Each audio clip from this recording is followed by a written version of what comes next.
Good evening, I'm Dennis Ward, and this is Face to Face.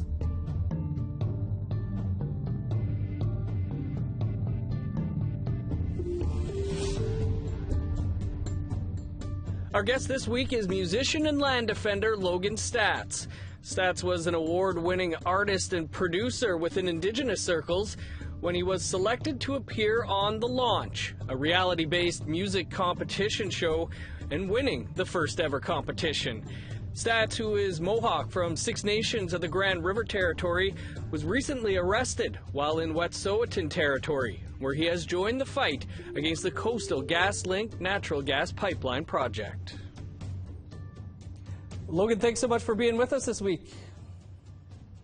Sego, thank you so much for having me. Thank you so much. You're joining us from Wet'suwet'en Territory. Maybe a little, Logan, on what drew you out there in the first place. You know what? I've been kind of involved in land defense on my own nation in Caledonia on Six Nations, right? So that's kind of how I got my foot in the door with land defense and being a land defender. And about 4 months ago, Wet'suwet'en made a call for strong men. So our warrior society gathered up and got down here and got our boots on the ground. And that's kind of what started me, just, you know. We were messaging a few weeks ago when you were in Winnipeg here, but you're back out there now. What's now brought you back to Wet'suwet'en Territory? You know what? The first time I came out here, everyone at camp is, you know, you're drinking the water straight from the Wizinqua River. You know, so slowly, you know, our bodies are mostly made out of water. So you become one with this water. You become one with the Wizinqua. And for me, as soon as I just, you know, tasted that water on my lips, I knew that I had to be out here until the end. You know, I knew that how important this water was. You know, it's a life vein of the community, and it just became a part of me. And the community here was just so welcoming to me. So, yeah, I just made the conscious decision to not leave until this fight is over.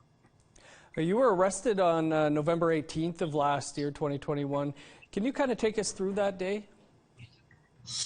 Yeah, you know, we were at 44, which is a camp on Wet'suwet'en Territory, and I was on the bridge standing with, you know, about 8 other fellow land defenders and a matriarch named Auntie Janet, and I was, you know, about 80 to 100 RCMP approached us. I'm talking with, you know, not just RCMP, but green guys with sniper rifles. They had dogs, and they advanced on us, and yeah, they violently kind of, you know, took us out, you know, and it was you know, one of the most terrifying days of my life, one of the most horrifying days of my life, but also one of the most beautiful days of my life, to just see everybody standing together and standing in great peace, you know, and setting an example for some of these RCMP.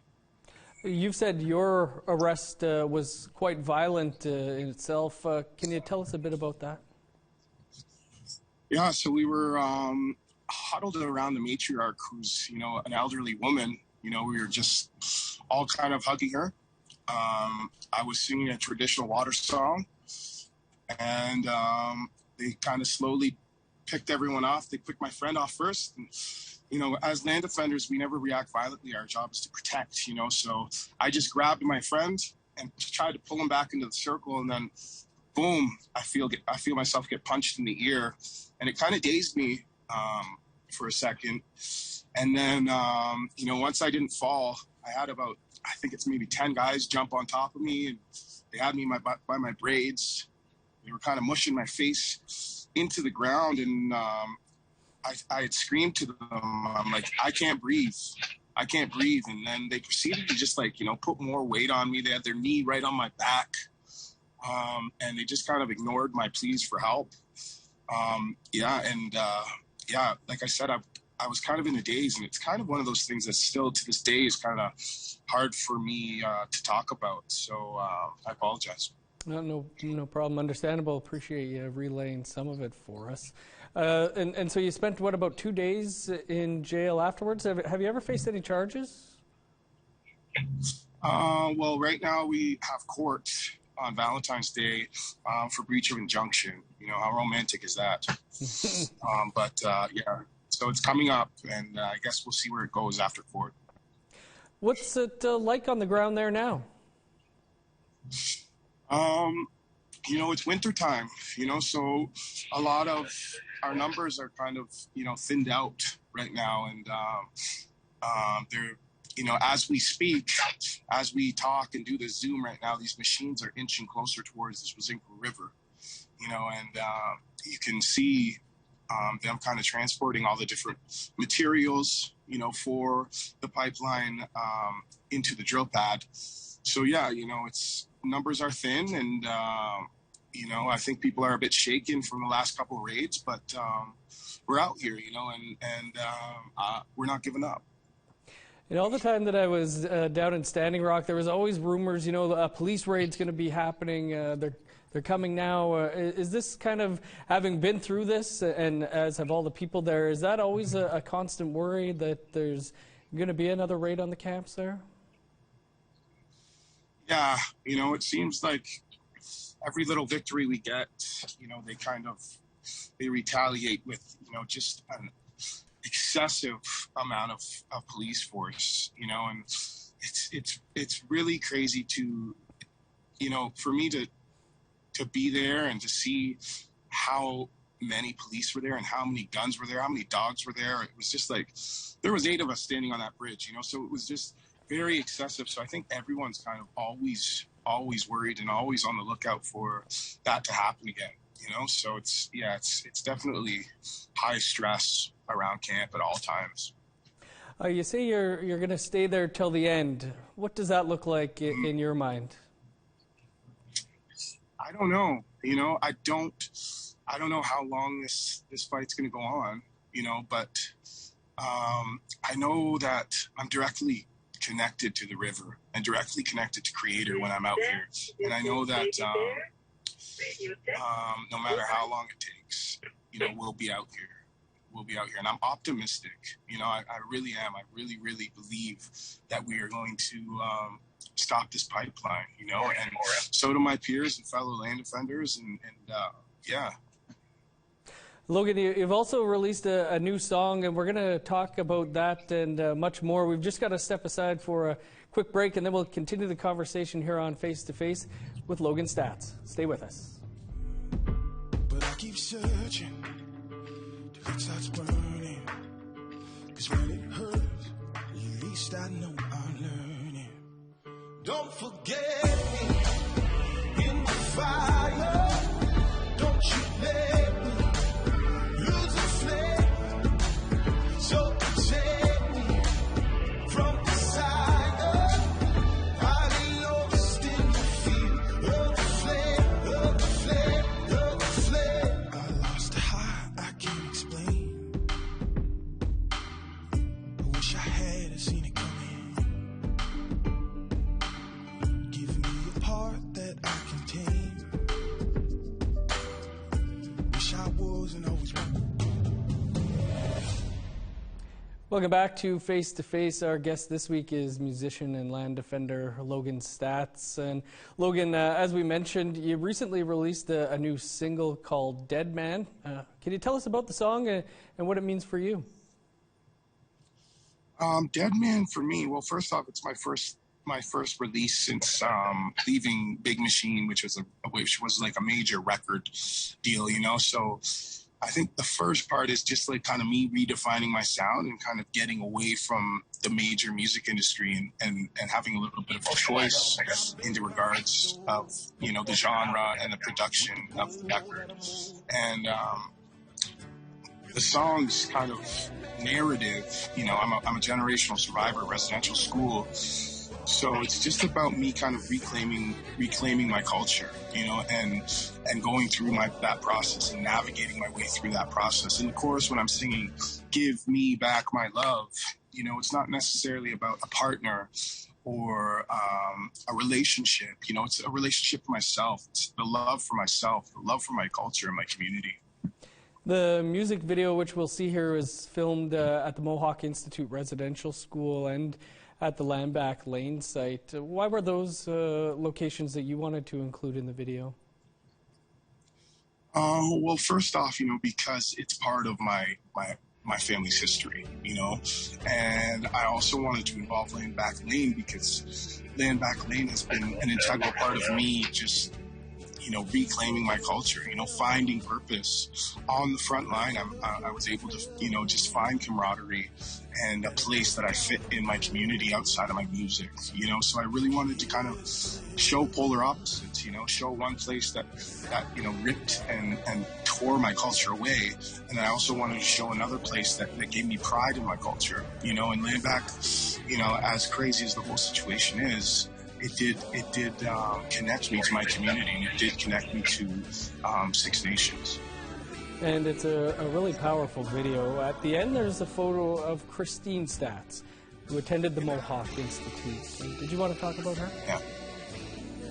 Gosh, that's my great-great-auntie, and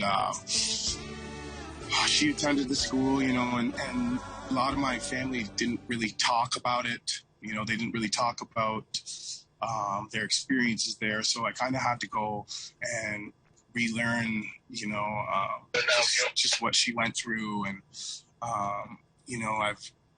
there's been a couple of stories that have been shared through my family, and I just really wanted to, in a way, just pay homage to her, and pay homage to everything that she went through, and just make that connection in the music video. I read an article where you said that you used to think that your music and your activism were two separate things. What made you feel that way, and what's made you change your mind? Well, I guess I was just kind of, activism was like kind of a new thing in my life before Land Back Lane, and I used to kind of, I would show up there and play music and kind of just relieve the other land defenders, of all the stuff they're going through, but then to actually have my boots on the ground, and be on the front line, it just kind of connected me to land defense, and 5x4 on this end. so I just kind of realized that they're the same thing, they're not separate things. This movement is embodied in every chord that I play and every note that I sing. Like you mentioned, you were on a pretty major label previously. Was there any concern, I guess, for you being on a major label and being on the front lines of some of this action? Well, I left the label before. I'd kind of I'd been out here on wetsuit territory, and there was a couple of issues that I just ran into with the label as far as creative differences, and they weren't so down with some of the Indigenous activism stuff that I'm doing, but that's why I re-signed with Red Music Rising, which is an Indigenous label who totally supports everything that I'm doing. No, just make some mention, they are with Red Music Rising, an Indigenous-owned label that APTN also helped create. The single Dead Man is off an upcoming album. Can you tell us about the album and when we might hear more?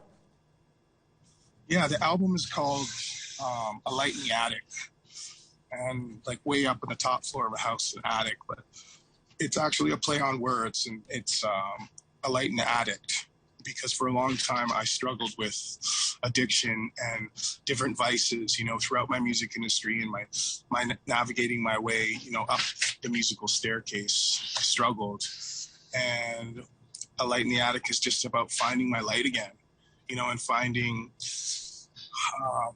goodness throughout all the darkness, and we're kind of unsure when it's going to come out. It's done, it's in the can, but it's just, we want to be able to tour. We want to be able to share this gift face to face with people, so it really depends on what's going on in the world with COVID, and until we get the green light to get out there on the road and start touring again, we're just going to release single by single, and make sure that people have something to listen to while they're at home, but we save something, to face-to-face kind of tour and share. Well, Logan, hoping to talk a little bit more about finding that light again. We're just going to step aside for one more quick break, and then we'll continue the conversation here on Face to Face with Logan Staats. Stay with us. Best love I've ever known.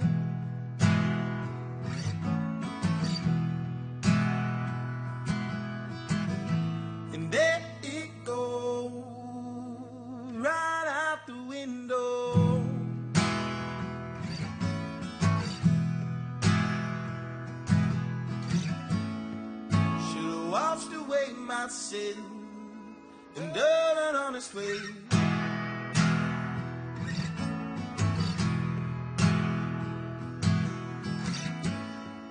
Should have vanquished all my demons and broke free from that cage.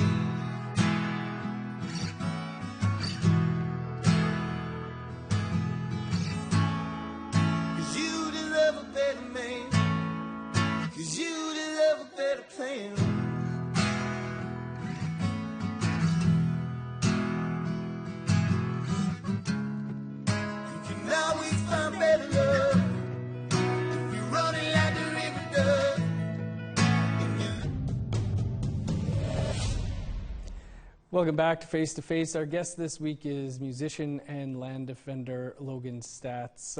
Logan, you were already an award-winning artist and producer before the launch, but in 2018, when you were chosen to appear on the show out of thousands of people and ended up winning, what did that mean for you in your career?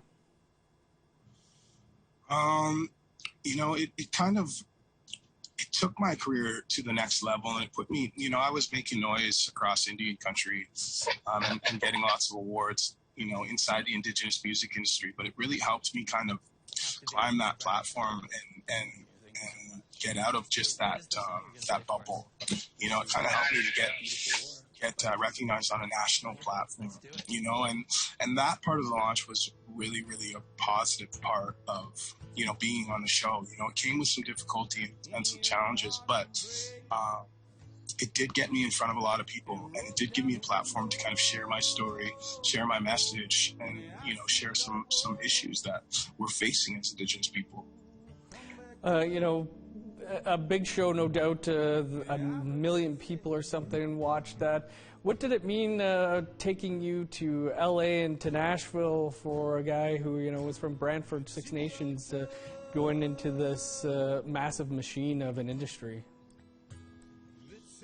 Yeah, you know, when you're a small town, you know, small town guy, it's you know, challenging in a lot of ways, but also, you know, it was just really kind of beautiful to see so many different places across Turtle Island with my music. You know, I've done Canada playing inside the Indigenous music scene, but going to Nashville, going to LA, you know, it was just such a learning experience for me, you know, to write with some of the writers in Nashville and to play at places like the Bluebird Theater and the Writers' Room. It was just like, I learned a lot as a musician. You know, I learned a lot about songwriting, and I was able to hone that craft. And I think, you know, it really, you can tell from listening to my first record, Goodbye Goldia, and my new record that's about to come out, you'll tell that the stories, you know, are a lot more just dialed in, you know, and I'm really, really proud of the stories that I'm presenting in this new album. And, you know, being in Nashville, writing with those guys, and being in LA, it just helped me kind of learn some tricks and tips of the trade. Some of the promotional material for your signing with Red Music Rising and the new single talks about how it was written during your recovery, and that you find music is healing, which I think a lot of people would agree. Can you tell us about that? Yeah, so music for me has always been deeply rooted in just, you know, love, loss, and desperation. You know, whether that was, you know, loss of a person or loss of my culture, you know, from the history of my family, you know, and I always kind of struggled to find somewhere where I belonged. You know, I didn't really fit in on the res because I was raised outside of town, and I didn't really fit in town because I was native, you know, so music was the one place that I was just 100% knew that I belonged. You know I belong inside of a song, and I know that I'm directly connected to Creator through my music.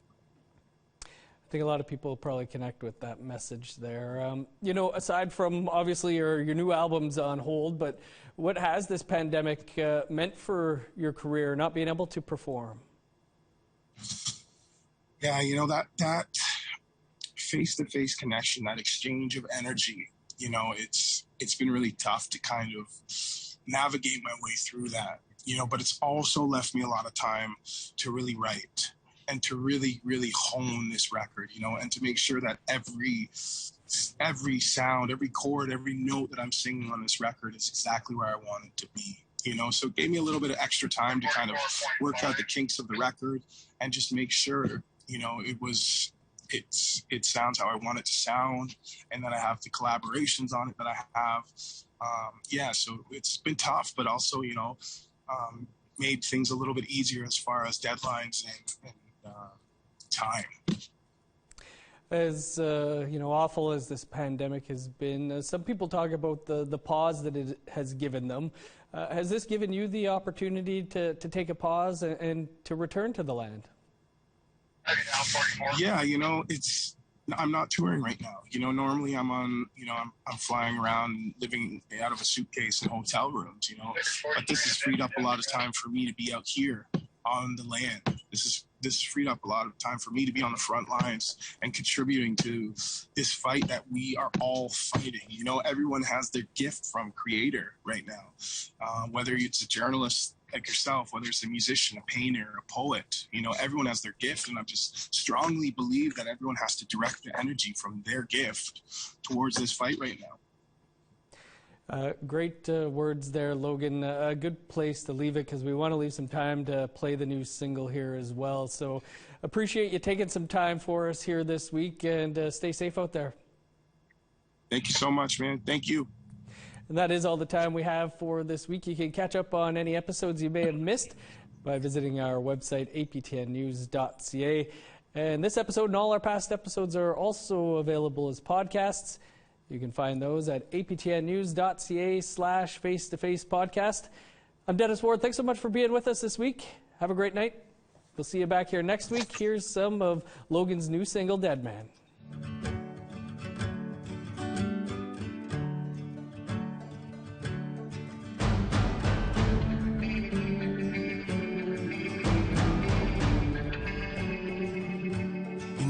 My bones, carry my body home, and I'll bake my soul with the gold that I'm owed.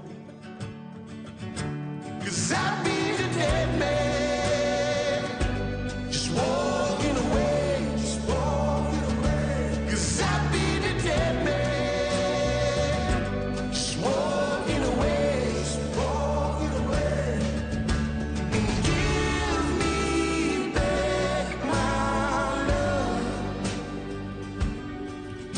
And I think she's had enough. And give me back my love. And I think